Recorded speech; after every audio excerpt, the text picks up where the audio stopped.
और मरेंगे तो बम गोली से ही मरेंगे, मुझे पता है। हम बीमारी से तो नहीं मरेंगे। हम मरेंगे तो बम गोली से मरेंगे, बीमारी से नहीं।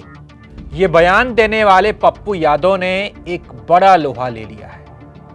क्या पप्पू यादव 24 घंटे के अंदर लॉरेंस बिश्नोई गैंग को खत्म कर देंगे?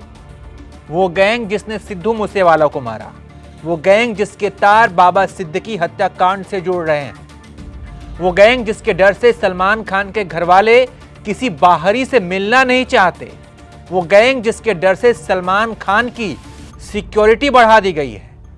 क्या उस गैंग का खात्मा पप्पू यादव कर पाएंगे?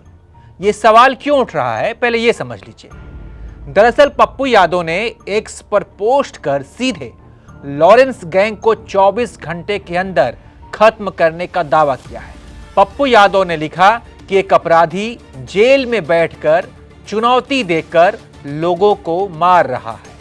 सब मुखदर्शक बने हैं, कभी मूसेवाला, कभी करणी सेना के मुखिया, अब एक उद्योगपति राजनेता को मरवा डाला।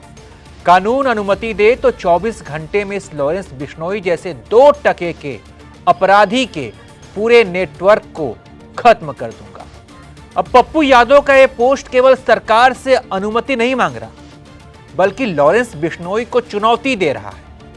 पोस्ट पर आप गौर करें तो पप्पू यादव ने लॉरेंस बिश्नोई के लिए एक शब्द का इस्तेमाल किया है, 2 टके का गैंगस्टर, 2 टके का अपराधी। यह शब्द सुनिए, और ये सुनने के बाद इसमें कोई शक नहीं कि लॉरेंस बिश्नोई गैंग को यह शब्द, ये पोस्ट, ये बात चुभ जाए।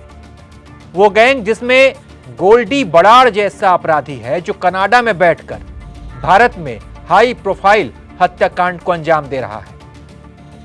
खैर, पप्पू यादव भारत से बाहर जाकर इनका खात्मा करेंगे, कैसे करेंगे पता नहीं, लेकिन पप्पू यादव की इस पोस्ट पर कुछ लोग मजे भी ले रहे हैं। कोई ये लिख रहा है कि पप्पू यादव भावनाओं में बह गए, तो कोई ये लिख रहा है कि जिसने खुद अपनी सिक्योरिटी के लिए केंद्र सरकार से गुहार लगाई हो, वो क्या सुरक्षा देगा। ये ट्वीट देखिए। खैर, पप्पू यादव भी ये बात मानते हैं कि उन्हें कोई अपराधी ही मारेगा, क्योंकि वो बड़ी लड़ाई पर निकले हैं, लिहाजा कोई उन्हें बम गोली से ही मारेगा। पप्पू यादव इस बात का भी दावा करते हैं कि उन्होंने बिहार में नक्सलियों से लोहा लिया। कैसे लोहा लिया था, ये खुद उनका बयान सुनिए, जो कुछ महीने पहले हमारे साथ उन्होंने एक इंटरव्यू में ये बयान दिया था। आपने उग्रवादियों को भी डरा दिया था? सर, लड़े, माओवादियों से लड़ गए, नक्सल से भी लड़े, माओवादी से भी लड़े। अच्छा, एक बार नहीं, 4 बार नेपाल गए लड़ने सर। 3 पीएम बनाए नेपाल में। बंदूक से लड़ते थे कि लाठी से? सर, लाठी से वहां कौन लड़ेगा सर। और वहां विचारों से लड़ने की बात से ऊपर लड़ना पड़ता था कि जब उसके पास, माओवादी के पास 47, 56, आपके पास सर, हम लोग लाइसेंस, सारे परिवार मधेसियों के खिलाफ जब जंग थी ना सर, तो हम लोग जाते थे 200 गाड़ी से, 300 गाड़ी से। आपके पास कौन सी राइफल होती थी? राइफलों की कमी है, लाइसेंस इस देश में है, जुग में 100 राइफल उठाओ, 315 है, 3006 है, सेमी है। पप्पू यादव को लोग बाहुबली नेता के तौर पर भी पहचानते हैं। कई लोगों का मानना यह है कि माफिया से ये माननीय बन गए। पप्पू यादव का नाम बिहार की कई बड़ी वारदात में आ चुका है। हत्या, अपहरण, बूथ कैप्चरिंग जैसे कई मामले इन पर दर्ज हो चुके हैं। हालांकि इसको लेकर पप्पू यादव पर कोई भी आरोप अभी तक साबित नहीं हो सका है, सिर्फ मामले ही दर्ज हुए हैं।